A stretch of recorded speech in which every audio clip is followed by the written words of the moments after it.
சென்னை ஈசிஆரில் பெண்களை காரில் துரத்திய வழக்கு தொடர்பாக 6 தனிப்படைகள் அமைக்கப்பட்டு 4 பேர் கைதாகியுள்ளனர். எஞ்சிய 3 பேரை தேடி வருவதாக பள்ளிக்கரணை துணை காவல் ஆணையர் கார்த்திகேயன் தெரிவித்துள்ளார்.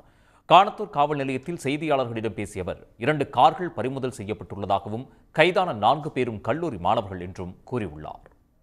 சம்பவம் சம்பந்தமாக இப்போ வழக்கு பதிவு பண்ணியிருக்கோம். காணத்தூர் காவல் நிலையத்தில் வழக்கு பதிவு பண்ணி புலன் விசாரணை மேற்கொண்டதில் அந்த சம்பவத்தில் ஈடுபட்டது ஒரு 7 பேர் அப்படின்னு தெரிய வந்தது. அந்த 7 பேரில் இப்போது 4 பேர் கைது செய்யப்பட்டிருக்காங்க. இன்னொரு 3 பேர் கைது செய்யப்பட வேண்டியது இருக்குது. அந்த சம்பவத்தில் ஈடுபட்ட 2 வாகனங்கள் அது 2மே இப்போ பறிமுதல் செய்யப்பட்டிருக்கு. இப்போ மேற்கொண்டு புலன் விசாரணை தொடர்ந்து கொண்டு இருக்கிறது. இன்னும் ஒரு 3 பேர் எடுக்க வேண்டியது இருக்குது. விரைந்து அந்த 3 குற்றவாளிகளும் எடுக்கப்படுவார்கள். சம்பவத்தை வந்து கம்ப்ளீட்டாக நீங்கள் ஒளிபரப்புனீங்க. அதனால் அதில் மேலும் விவரிக்கிறதுக்கு அதில் பெருசாக ஒன்றும் இல்லை. இருந்தாலும் புலன் விசாரணை இருக்கிறது அதனால் கண்டிப்பாக மோட்டிவ் அப்படின்னா ஒன்றும் இல்லை. அங்கே ஏற்கனவே அந்த முட்டுக்காடுக்கு புகார்தாரர் வராங்க. வந்துட்டு அதிகாலையில் வந்துட்டு திருப்பி அவங்க வீட்டுக்கு போகிறாங்க. அங்கே ஒரு 2 வண்டி இருக்கிறத பார்க்குறாங்க. இந்த 2 வண்டி இருக்கவொன்னே சரின்னு கிளம்பிடுறாங்க. கிளம்பினோடனே இந்த ஒரு வண்டி அவங்கள சேஸ் பண்ணதாக சொல்கிறாங்க. அதன் அடிப்படையில் தான் இப்போ புலன் விசாரணை பண்ணியிருக்கோம். கைது செய்யப்பட்ட நபர்கள் எதற்காக அது புலன் விசாரணையில் இருக்கிறதுனால அது மேற்கொண்ட தகவலில் பெருசாக சொல்ல முடியாது. பட் இதில் நீங்கள் சேஸ் பண்ணாங்கன்ற விஷயத்தை நீங்கள் தெளிவாக காமிச்சிருக்கீங்க. நாங்கள் இது புலன் விசாரணை எனக்கும் பார்த்து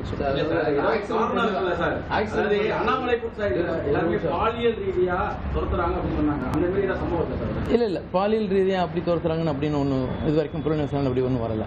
இப்போதைக்கு கைது நடவடிக்கை எடுக்கப்பட்ட 4 குற்றவாளிகள் எடுத்திருக்கோம். அவங்க அது மாதிரி ஒன்றும் கருத்துக்கள் இல்லை. எங்கள் புலன் விசாரணை அப்படி இருக்க மாதிரி இல்லை.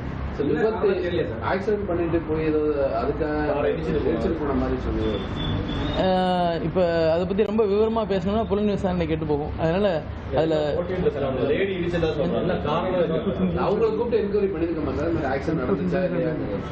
என்னங்க சொல்றீங்க? கண்டிப்பாக விசாரிச்சிருக்கோம். அவங்க வாகனத்தில் இடிச்சாங்கன்ற ஒரு கிளைம் இருக்கானா அப்படிலாம் ஒன்றும் இல்லை. வாகனத்தில் இடிப்படலை எதுவும். இன்னொரு வாகனத்தை சேஸ் பண்ணுறாங்க. அது ஒரு சின்ன மிஸ்கன்செப்ஷன் இருக்குது. அது என்னென்னு புலன் விசாரணையில் இது அவுட்கமாக வெளியே வரும். குடிபோதையில் இருந்தாங்களா சார்? இல்லை வண்டி ஓட்டினவங்க யாரும் குடிபோதை? வண்டி ஓடணும் இல்லை, குடிபோதை. குறிப்பிட்ட ஒரு கட்சியோட கொடி அந்த காரில் இருந்துச்சு. அதோட பின்புலம் என்ன சார்? கண்டிப்பாக இதில் கட்சிக்கும் இதுக்கும் எதுவும் சம்மந்தம் இல்லை. இதில் இந்த சம்பவத்தில் வந்து பயன்படுத்தப்பட்ட ஒரு வண்டியில் ஒரு கட்சி கொடி இருந்ததாக பார்த்துருப்பீங்க. அது காமிச்சிங்க. அது இந்த ஓட்டுநர் அது வந்து அதை பயன்படுத்தியிருக்காரு. அது தன்னுடைய ஒரு பார்க்கிங் லாட்டை யூஸ் பண்ணுறதுக்கும் இந்த டோல்கேட்ஸ் இதெல்லாம் அவாய்ட் பண்ணுறதுக்காக தான் அது பயன்படுத்தின மாதிரி தெரியுது. அவர் எந்த ஒரு கட்சியோடையும் அது தொடர்பு இருக்கிற மாதிரி எந்த விதமான புலன் விசாரணை தெரிய வரல.